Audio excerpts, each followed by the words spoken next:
ચાલો છોકરાઓ, પૃથ્વી sir chemistry YouTube ચેનલમાં તમારા બધાનું સ્વાગત છે. આજે હવે આપણે છોકરાઓ ગુજકેટ 2020ના પેપરની ચર્ચા કરવાની છે. એકદમ સરળ પ્રકારનું આખું પેપર હતું. હવે આપણે આ પેપરની જો ચર્ચા કરીએ તો પહેલો પ્રશ્ન આપણને આવી રીતે આપ્યો છે, ઉદ્દીપકની હાજરીમાં પ્રક્રિયા દરમિયાન. તો આપણે છોકરાઓ એવું સમજાવેલું છે કે ઉદ્દીપક જે રહ્યો એ આ ભાઈબંધ માત્ર ને માત્ર કોને ઓળખે છે? સક્રિયકરણ ઉર્જાને ઓળખે છે. સક્રિયકરણ ઉર્જા ઘટે એના કારણે પ્રક્રિયા કરતા અણુઓનો અંશ વધે, પ્રક્રિયાનો વેગ વધે અને સમય ઘટે. ઉદ્દીપક સાથે આટલા શબ્દો સંકળાયેલા છે. આમાં આપણે જોવા જઈએ તો આની અંદર આપણને છોકરાઓ ક્યાંય પણ ઉષ્મા શબ્દ આવવાનો નથી. તો એનો સીધો મતલબ એવો થયો કે આ દરમિયાન ઉષ્મા બદલાતી નથી. ચાલો, નીચેનામાંથી કયા આલેખ માટે આંતરછેદ શૂન્ય છે? છોકરાઓ, આમ જોવા જઈએ તો આપણે ઘણા બધા આલેખ શીખવાડ્યા. એમાં પ્રથમ ક્રમની પ્રક્રિયાનો આ આલેખની આપણે વાત કરીએ તો એ આવો હતો. જો log r0 ના છેદમાં rt બરાબર kt ના છેદમાં 2.303 અને વત્તા 0. હવે તમે આ સમીકરણને આની સાથે સરખાવી દો. y બરાબર mx પ્લસ c. તો હવે આ આંતરછેદનું મૂલ્ય કેવું થઈ જશે છોકરાઓ? 0 થઈ જશે. કેવું? 0. તો એનો સીધો મતલબ એવો નીકળ્યો કે આપણે આની વાત કરવાની છે છોકરાઓ. log r0 ના છેદમાં rt વિરુદ્ધ t. ચાલો નેક્સ્ટ. આ છોકરાઓ આખી રકમ જોઈએ ને અને તમે વ્યવસ્થિત રીતે એનસીઆરટીની ચોપડી અથવા બનાવેલા ચોપડા વાંચ્યા હોય તો ખબર પડે કે આ લખાણ સંબંધિત પ્રશ્ન છે. જ્યાં આપણને 60 મિનિટ આપતા. શું આપતા છોકરાઓ? 60 મિનિટ SO2 ને. તો એની બદલે અહીંયા માત્ર ને માત્ર ફેરફાર કરીને શું કરવામાં આવ્યું છે? 40 મિનિટ. તો હવે આ પ્રથમ ક્રમની પ્રક્રિયા માટે વેગ અચળાંક ગોતવાનો છે. તો છોકરાઓ આપણને એકદમ સરસ રીતે આવડે છે કે k બરાબર 0.693 છેદમાં t1/2. જો આવી રીતે. હવે આનો જવાબ શું આવશે? તો કે ભાઈ હવે જો આપણે જોવા જઈએ તો 0.693 છેદમાં આવી જશે છોકરાઓ 40 ગુણ્યા 60. કારણ કે આપણને જવાબ સેકન્ડમાં આપેલો છે એટલે આપણે એને સેકન્ડમાં ફેરવવું પડે. બોલો ભાઈબંધ, કયો ઓપ્શન આની સૌથી નજીક હશે? તમને કેટલા મીંડા પછી 288 જોવા મળે છે? જો એટલે કે 2.88 ગુણ્યા 10⁻4 આપણો જવાબ થયો. આની જો આપણે વાત કરીએ તો આપણને આ વસ્તુ જોવા મળશે. ચાલો, વેરી ગુડ. હવે આ જો નીચેનામાંથી કઈ ધાતુના દ્વિસંયોજક આયનની જલીય દ્રાવણમાં ચુંબકીય ચાક માત્રા 5.92 બોહર મેગ્નેટોન છે? તો ભાઈબંધ આપણને આટલી વસ્તુની ખબર પડી કે મ્યુ બરાબર 5.92, n બરાબર 5, d5. તો આ બે માટે શક્ય છે, કાં તો Fe+3 માટે અથવા તો Mn+2 માટે. જો આવી રીતે. તો આની જો હું ચર્ચા કરું છોકરાઓ તો આપણને સંયોજકતા કીધી છે દ્વિસંયોજક. આપણને શું કહેવામાં આવ્યું છે કે તમે દ્વિસંયોજકની વાત કરો. તો દ્વિસંયોજકમાં કોણ આવવાનું છે છોકરાઓ? Mn. કોણ આવશે? Mn. હવે અહીંયા શું કીધું છો? જો કે ઝિર્કોનિયમ, છોકરાઓ ઝિર્કોનિયમ નામ સાંભળીએ એટલે આપણને યાદ આવશે આ. એ 4D માં આવેલું છે અને હાફનિયમ, છોકરાઓ હાફનિયમ ક્યાં આવેલું છે? 5D માં. તો સંક્રાંતિ શ્રેણીમાં આવેલા હોવા છતાં આ બે સાથે એક નાનકડી વસ્તુ સંકળાયેલી હતી.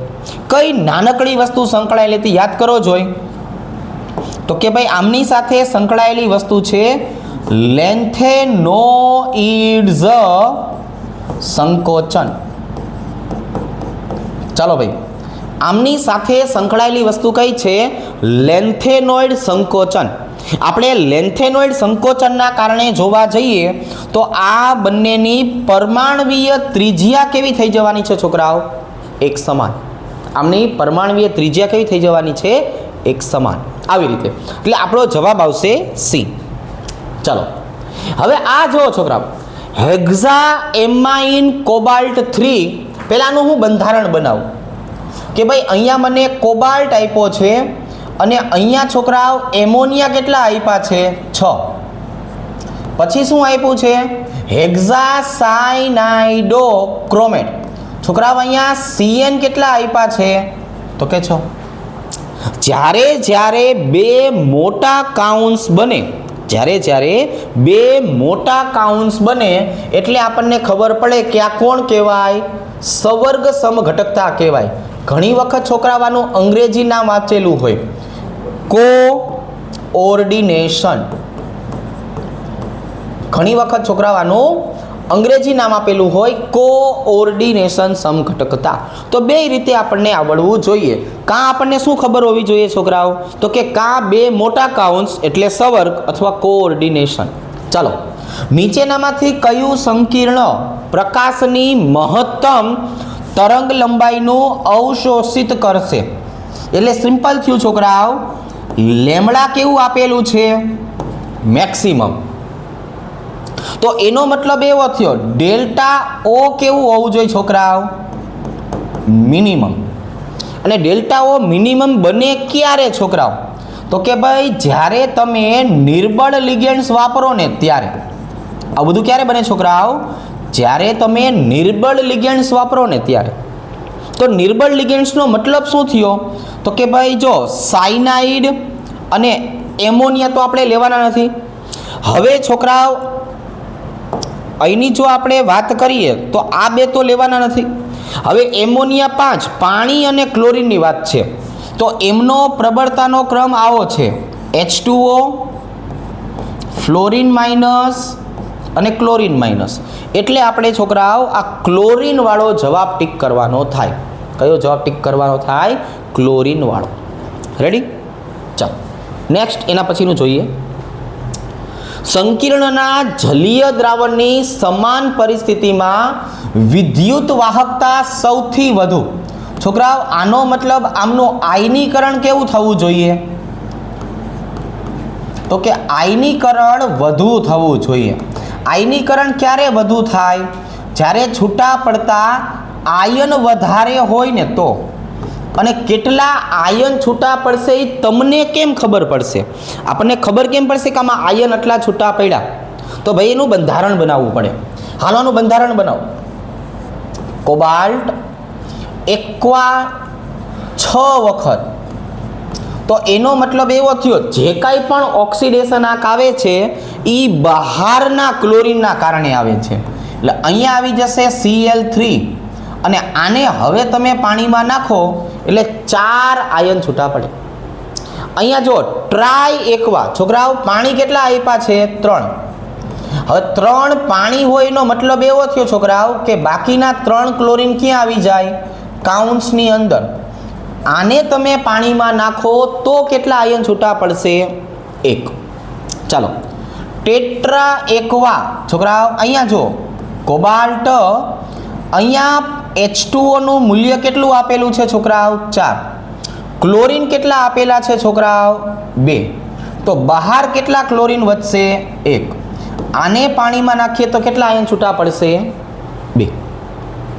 અને પેન્ટા એક્વા એટલે કે ભાઈ કોબાલ્ટ H2O ની સંખ્યા કેટલી આપેલી છે? 5.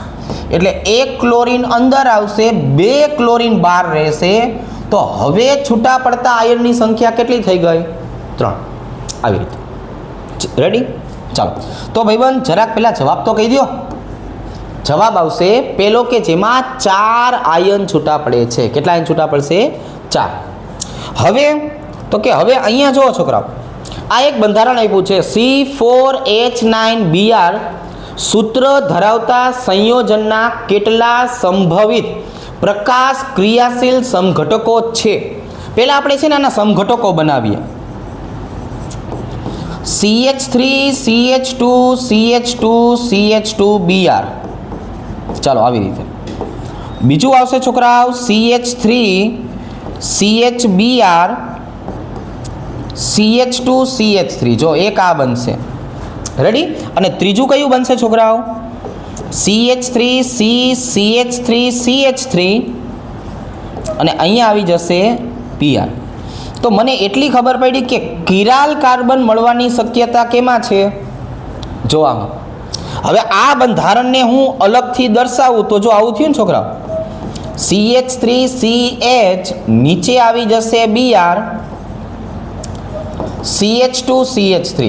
હવે આ કિરાલ કાર્બન ધરાવે છે એટલે બે વસ્તુ શક્ય છે. કઈ બે વસ્તુ શક્ય છે? ડેક્સ્ટ્રો વત્તા લીવો. જો કિરાલ કાર્બન શબ્દ પૂછ્યો હોત ને, કિરાલ કાર્બન, તો તમારો જવાબ કયો આવે? 1. પણ આપણને પ્રશ્ન પૂછ્યો છે સમઘટકો કેટલા છે, તો સમઘટકો હોય તો મારો જવાબ કેટલો આવે છોકરાઓ? તો કે 2. તો અહીંયા જવાબ આવશે 2. ચલો ભાઈ, આપણને પ્રક્રિયા આપી દીધી છે વુડ્સ પ્રક્રિયા. જો R-Cl સોડિયમ અને ઇથર, આને શું કહેવાય છોકરાઓ? તો કે ભાઈ વુડ્સ પ્રક્રિયા કહેવાય. આ વુડ્સ પ્રક્રિયાની વાત કરીએ તો R- કોણ હશે? એક કામ કરીએ, પહેલા નિપજનું બંધારણ બનાવીએ. ચાલો ભાઈ, 2,3 ડાયમિથાઇલ બ્યુટેન. હવે અહીંયા છોકરાઓ આપણે અરીસો મૂકીએ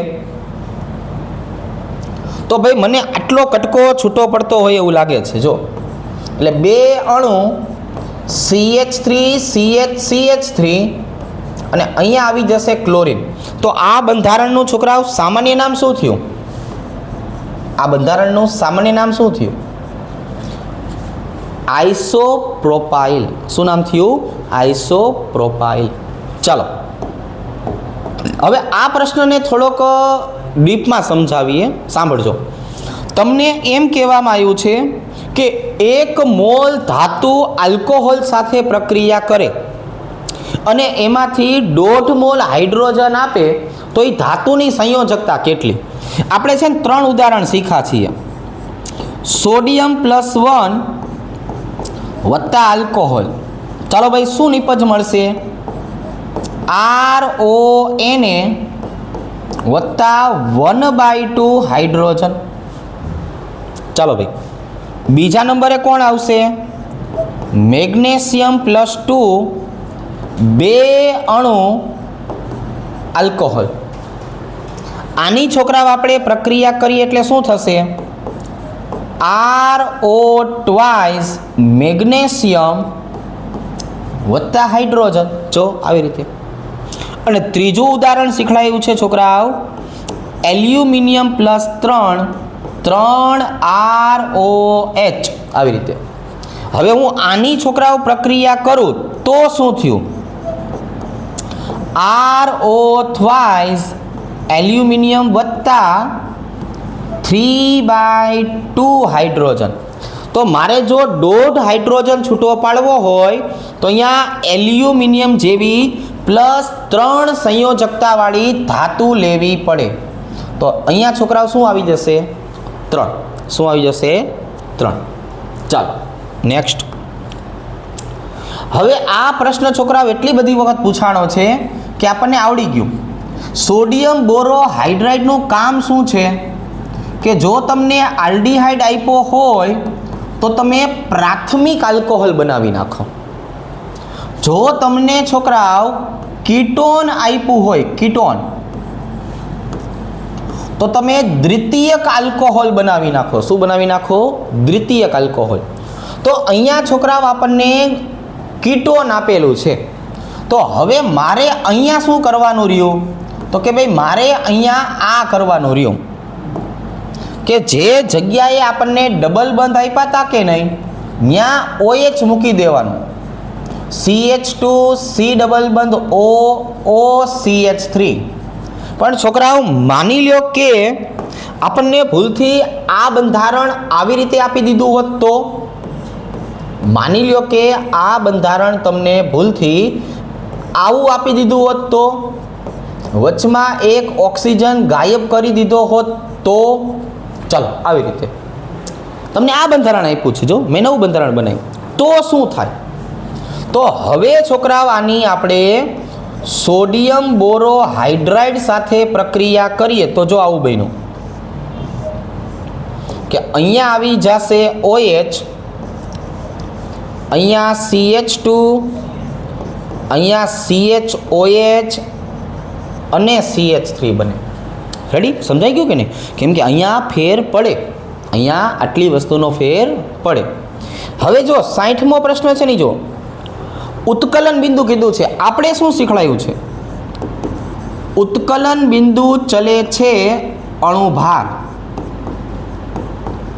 પણ જ્યારે છોકરાઓ સમાન અણુભાર વાળા ક્રિયાશીલ સમૂહ આપેલા હોય તો ક્રિયાશીલ સમૂહનો ક્રમ આપણી પાસે છે RCOOH, ચાલો એના પછી ROH, ચાલો એના પછી છોકરાઓ RCOR, એના પછી RCHO, એના પછી ROR અને સૌથી છેલ્લે RR. તો મારે જોવાનું કે ભાઈ મને કાર્બોક્સિલિક એસિડ આપ્યું છે આની અંદર, તો કે ના. આલ્કોહોલ આપ્યું છે, તો કે હા. તો આપણો જવાબ કોણ આવી જાય? આલ્કોહોલ. રેડી? તો આપણો જવાબ કયો આવી જાય? આલ્કોહોલ. ચાલો ભાઈ, સાયક્લોહેક્ઝેનોલ. છોકરાઓ આ નોલનો મતલબ શું થાય? આલ્કોહોલ. એનું રૂપાંતર મારે શેમાં કરવું છે? નોનમાં. નોન એટલે કોણ? કીટોન. તો આલ્કોહોલમાંથી કીટોન કોણ બનાવશે? તો કે ભાઈ નિર્જળ CrO3. તો PCC શું કરશે? PCC પ્રાથમિક આલ્કોહોલનું રૂપાંતરણ આલ્ડીહાઇડમાં કરશે. આ શું કરશે?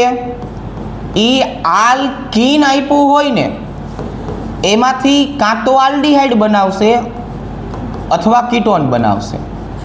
અને આ ડાયબલ H શું કરશે છોકરાઓ? ડાયબલ H તો કે એ તમને સાયનાઇડ અથવા તો એસ્ટર આપેલું હોય ને, એસ્ટર, એ બેમાંથી શું બનાવી દેશે? આલ્ડીહાઇડ બનાવી દેશે. પણ આની જો હું વાત કરું તો એમાં માત્ર ને માત્ર કોણ આવશે? નિર્જળ CrO3. એમાં માત્ર ને માત્ર કોણ આવશે? નિર્જળ CrO3. રેડી? સમજો છો? ઓકે. હવે અહીંયા જુઓ છોકરા, વાલો હું આમની જો વાત કરું, નીચેનામાંથી કયા એસિડ માટે pK નું મૂલ્ય સૌથી વધારે છે? સાંભળજો, અહીંયા શબ્દ વાપરો છે pKa વધુ. તો pKa વધુનો મતલબ શું થયો છોકરાઓ? તમારો એસિડ કેવો હોવો જોઈએ? આપણો એસિડ કેવો હોવો જોઈએ છોકરાઓ? નિર્બળ એસિડ હોવો જોઈએ. હવે આપણે આ ઇલેક્ટ્રોન ખેંચવાવાળાના રોલ સમજાવ્યા છે. EWG એટલે કોણ થયું? ઇલેક્ટ્રોન ખેંચનારા. છોકરાઓ ઇલેક્ટ્રોન ખેંચનારા શું કરશે? આ ઇલેક્ટ્રોન ખેંચનારા શું કરશે? આ એસિડિકતા વધારશે. તો એનો મતલબ એવો થયો ને કે ક્યાં ક્યાં તમને ઇલેક્ટ્રોન ખેંચવાવાળા આપ્યા છે? જો આમાં -I અસર, આમાં -I અસર, ફ્લોરિન -I અસર, બધામાં ઇલેક્ટ્રોન ખેંચવાવાળા છે, સિવાય કે આમાં. તો આ સિવાય કે છે એ આપણો જવાબ. જે સિવાય કે છે એ આપણો જવાબ. રેડી? ચાલો નેક્સ્ટ. ચાલો ભાઈ, આપણને અહીંયા આપ્યો છે ગ્રિગ્નાર્ડ પ્રક્રિયક. આ ગ્રિગ્નાર્ડ પ્રક્રિયકની હું પ્રક્રિયા આની હાજરીમાં કરું. આ શું બનાવતો હતો? આ કાર્બોક્સિલિક એસિડ બનાવનાર ઘટક છે. જો અહીંયા હું જોવા જાઉં તો અહીંયા મને CH2 પછી શું મળવાનું છે? COOH મળવાનું છે. હવે આ કોણ છે? NaOH અને કેલ્શિયમ ઓક્સાઇડ કોણ? આને સોડા લાઇમ કહેવાય. આને શું કહેવાય? સોડા લાઇમ. તો સોડા લાઇમનું કામ શું છે? વચ્ચેથી CO2 ને દૂર કરશે. અને હવે જો એ વચ્ચેથી CO2 ને દૂર કરતો હોય તો શું બનાવશે? તો ભાઈબંધ ટોલ્યુઇન બનાવશે. કોણ બનાવશે? ટોલ્યુઇન. જો ને ટોલ્યુઇન ક્યાં આપ્યો છે તમને? તો આ ડી ઓપ્શનમાં આપ્યો છે. આ ભાઈબંધ થોડીક ઉતાવળ કરી નાખે છે એના જીવનમાં. બરાબર, આપણે એની વાદે નહીં હાલવાનું. આપણે જે જવાબ આવતો હોય જવાબ લાવવાનો છે. આપણે ટીક કરેલું નથી જોવાનું. હો ભાઈ, સારું કહેવાય. હો, ચલો ભાઈ, નીચેના સંયોજનોની બેઝ તરીકેની પ્રબળતા સૌથી ઓછી જોવાની છે. ઇથાઇલ એમાઇન એટલે કોણ? Aliphatic amine.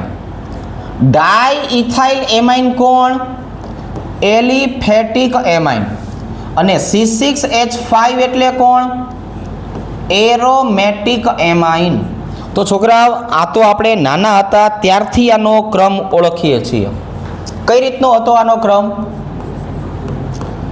એલિફેટિક એમાઇનની બેઝિકતા એમોનિયા કરતાં વધારે અને એમોનિયાની બેઝિકતા એરોમેટિક એમાઇન કરતાં વધારે. તો એનો મતલબ શું થાય? આ એરોમેટિક એમાઇન છે એની બેઝ તરીકેની પ્રબળતા કેવી થઈ જાય? ઓછી. કેવી થઈ જાય? ઓછી. રેડી? ચાલો, હવે આ જો ગ્રેબિયલ થેલિમાઇડ સંશ્લેષણમાં નાઇટ્રોજનનો સોર્સ કોણ છે? આપણે ગ્રેબિયલ થેલિમાઇડ સંશ્લેષણની વાત કરીએ તો પહેલાં તો બંધારણ કેવું દર્શાવતા હતા જરાક જોવો ને.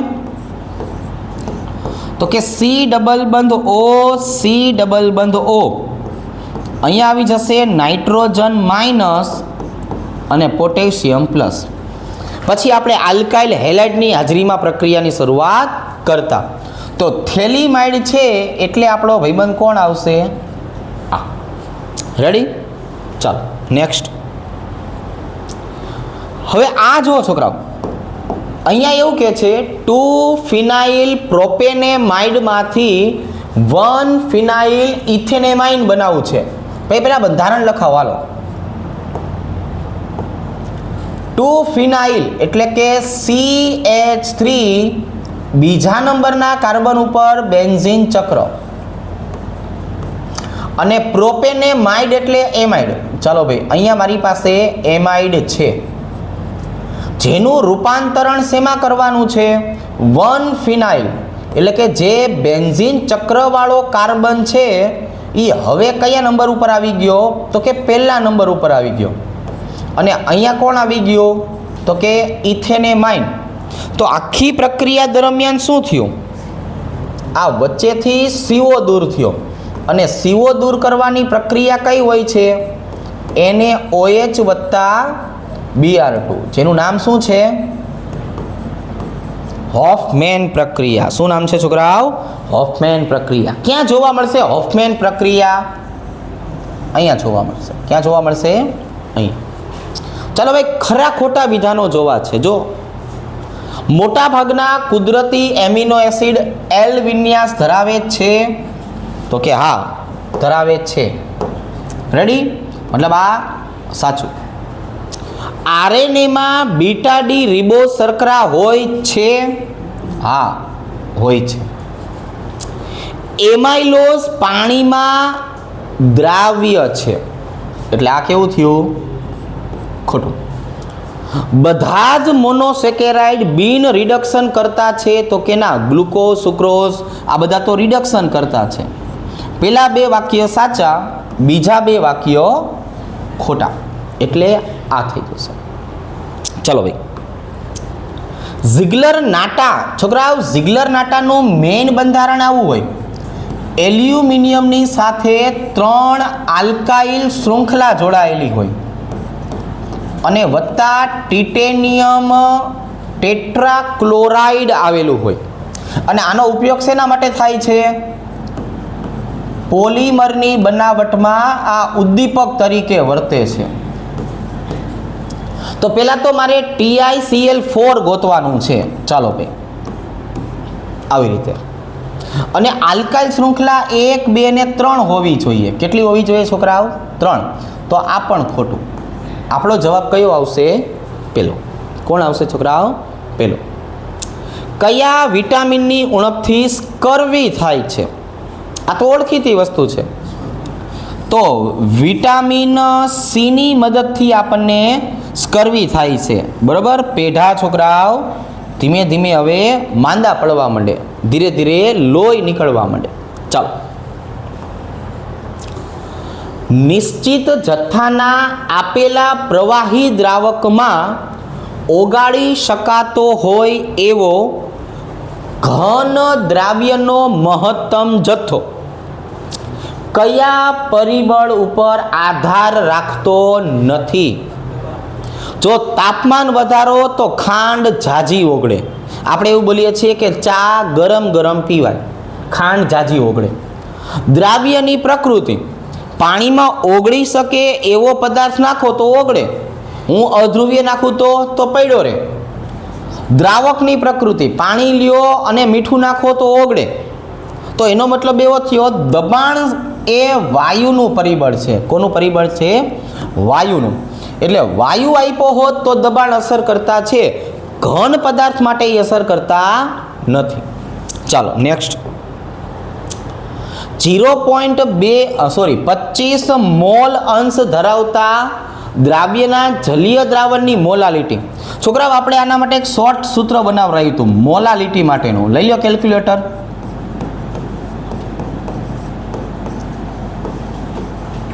આપણે શોર્ટ એક મેથડ શીખવાડી હતી ને તમને. કઈ મેથડ હતી જરાક બોલો જોઈ.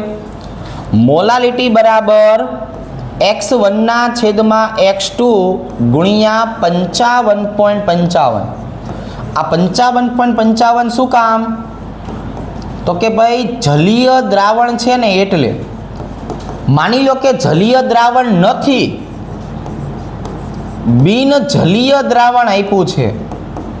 તો બિન જલીય દ્રાવણ માટે શું કરવાનું? તો કે x1/x2 ગુણ્યા છોકરાઓ 1000 દ્રાવકનો અણુભાર. દ્રાવકનો અણુભાર. હવે 0.75/0.25 ગુણ્યા 55.55.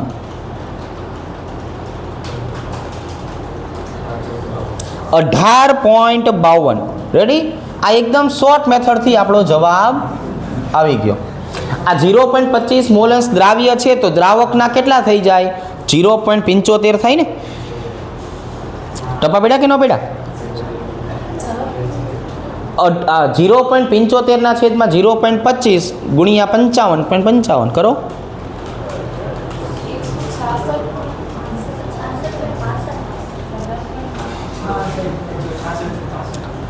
તો ઊંધું કરી નાખો. 0.25/0.75 ગુણ્યા 55.55 તો આવે. તો કંઈ વાંધો નહીં. હળવે કરીને શું કરશું આપણે? સુધાર નાખશું કે x2/x1. ચલો ભાઈબંધ, હળવે કરીને શું કરશું આપણે? અહીંયા સુધાર નાખશું. જો શું આવશે? x2/x1. બરાબર? હવે તો થઈ ગયું ને. દ્રાવ્યના છેદમાં દ્રાવક ગુણ્યા 55.55. ચાલો ભાઈ નેક્સ્ટ. હવે આમાં થોડીક વાર લાગશે. આ મારે તમને આખું સમજાવવું પડશે. ચાલો ભાઈબંધ, એસિટિક એસિડની આપણે વાત કરીએ તો એસિટિક એસિડની છોકરાઓ pH બરાબર કેટલા આપ્યા છે? 2. તો એનો મતલબ એવો થયો એમાં H3O+ ની કિંમત કેટલી થઈ જાય? 10⁻², એટલે કે 0.01. હવે આપણે એસિડિક એસિડ નિર્બળ એસિડ હોય એટલે એના માટે H3O+ નું તમને સૂત્ર શીખવાડ્યું હોય કે H3O+ બરાબર શું કહેવાય? Alpha into C. અને આલ્ફા બરાબર શું કહેવાય? H3O+ ના છેદમાં સી. એટલે તમારો H3O+ આવ્યો 0.01 અને સાંદ્રતા આપી છે 0.5. ચલો હવે આલ્ફાનું મૂલ્ય બોલો. આની ગણતરી કરો. 0.02. હવે સાંભળજો છોકરાઓ, એસિટિક એસિડને પાણીમાં નાખો, CH3COOH વત્તા H2O, શું બનશે? તો કે ભાઈ એક બાજુએ મને જોવા મળશે CH3COO માઇનસ વત્તા H3O પ્લસ. તો અહીંયા બે આયન છૂટા પડ્યા. આલ્ફા બરાબર શું કહેવાય? I-1 N-1, એટલે એની કિંમત 2, 2 માંથી 1 જાય એટલે કેટલા વધ્યા? 1. તો I બરાબર શું થઈ ગયું? 1 પ્લસ આલ્ફા. 1 પ્લસ આલ્ફાનો જવાબ 0.02, તમારો જવાબ 1.02. હવે મારે શું ગોતવાનું છે? અભિસરણ દબાણ. બોલો સૂત્ર અભિસરણ દબાણનું. પાઈ બરાબર ICRT. I નું મૂલ્ય મળ્યું 1.02, C નું મૂલ્ય 0.5 અને RT 1.02 ગુણ્યા 0.5, 0.51 આવ્યું ને, 0.51 RT. ચાલો ભાઈ બન, હવે અહીંયા આપણો જવાબ કેટલો આવશે? 0.51 RT. નીચે આપેલા વિદ્યુતધ્રુવ પોટેન્શિયલના મૂલ્યને આધારે સૌથી પ્રબળ રિડક્શન કરતા, છોકરાઓ આપણે એક જ વસ્તુ શીખવાડી છે, જેના રિડક્શન પોટેન્શિયલનું મૂલ્ય કેવું હોવું જોઈએ? ઓછું. તો આમાં જો સૌથી ઓછું મને ક્યાં જોવા મળ્યું? ઝિંકમાં જોવા મળ્યું. સૌથી ઓછું મૂલ્ય ક્યાં જોવા મળ્યું? ઝિંકમાં. ઝિંક આપણો જવાબ. ચલો, નીચે આપેલા વિદ્યુત વિભાજ્ય માટે તો પેલું આપણું સમીકરણ આવું હતું, લેમ્બડા એમ બરાબર લેમ્બડા 0m એ વર્ગમૂળમાં સાંદ્રતા. હવે જો હું આને છોકરાઓ y બરાબર mx પ્લસ c વાળા સૂત્ર સાથે સરખાવું તો મને ઢાળનું મૂલ્ય કેવું મળે છે છોકરાઓ? તો કે નેગેટિવ. પણ આ નેગેટિવ સાચું, પણ એ લાગુ કોને પડે છોકરાઓ? આખું સમીકરણ તો કે જે પ્રબળ વિદ્યુત વિભાજ્ય હોય કે નહીં એને લાગુ પડે. આ બધી વસ્તુ છોકરાઓ લાગુ કોને પડે? જે પ્રબળ વિદ્યુત વિભાજ્ય હોય એને લાગુ પડે. પાણી તો કે નિર્બળ, એમોનિયમ હાઇડ્રોક્સાઇડ તો કે નિર્બળ, એસિટિક એસિડ તો કે નિર્બળ, સોડિયમ એસિટેટ તો ઈ ક્ષાર. તો ક્ષાર કેવો હોય છોકરાઓ? પ્રબળ. તો તમારો જવાબ કયો આવશે? સોડિયમ એસિટેટ આવશે. ખ્યાલ આવી ગયો? આવી રીતના હોય. ચલો, એક આ વસ્તુને પણ જોઈએ. આમાં તમારે ગણતરી કરવી પડશે કે કોઈ ધાતુ એમના હેલાઇડના જલીય દ્રાવણમાંથી 1.5 એમ્પિયર વિદ્યુત પ્રવાહ 10 મિનિટ માટે પસાર કરો અને આટલા ગ્રામ ધાતુ મળે, પરમાણુ દળ આટલું હોય, તો હેલાઇડનું સૂત્ર કયું થાય? આપણે એક સરસ મજાની વસ્તુ શીખવાડી છે, ધાતુનું વજન. ધાતુનું વજન બરાબર I × T છેદમાં E ગુણ્યા 96500 અને એને ગુણ્યા શું આવી જશે? પરમાણુ ભાર. તો ભાઈ મારે સંયોજકતા ગોતવી છે એટલે હું કોને સૂત્રનો કરતા બનાવું? ઇલેક્ટ્રોનની સંખ્યાને. ચલો ભાઈ, ઇલેક્ટ્રોનની સંખ્યા બરાબર 1.5 ગુણ્યા 10 ગુણ્યા 60 એને ગુણ્યા 63. ધાતુનું વજન છોકરાઓ 0.2938 એને ગુણ્યા 96500. હવે કેવું બનશે કે ઇલેક્ટ્રોનની સંખ્યા હોય ને એ હંમેશા પૂર્ણાંક હોય. કેવી હોય? પૂર્ણાંક. તો તમે મને પૂર્ણાંક સંખ્યા લખાવો. ચલો, ઇલેક્ટ્રોનની સંખ્યા પૂર્ણાંક હોય 2, એટલે બધાએ ટ્રાય કરવાની હોય. તો એનો મતલબ એવો થયો કે આની સંયોજકતા કેટલી થઈ ગઈ વિબંધ? 2. તો m+2 Cl-1. તો છોકરાઓ ચોકડી ગુણાકાર કરીએ તો અહીંયા મળશે MCl2. તો હવે આપણે અહીંયા કયો જવાબ ટીક કરવાનો છે? Option D MCl2. રેડી? ચાલો, તો છોકરાઓ આપણે જેટલા પણ પેપર સેટ સોલ્વ કરાવવાના હતા એ આપણે સોલ્વ કરાવ્યા છે. ચાલો, બેસ્ટ ઓફ લક.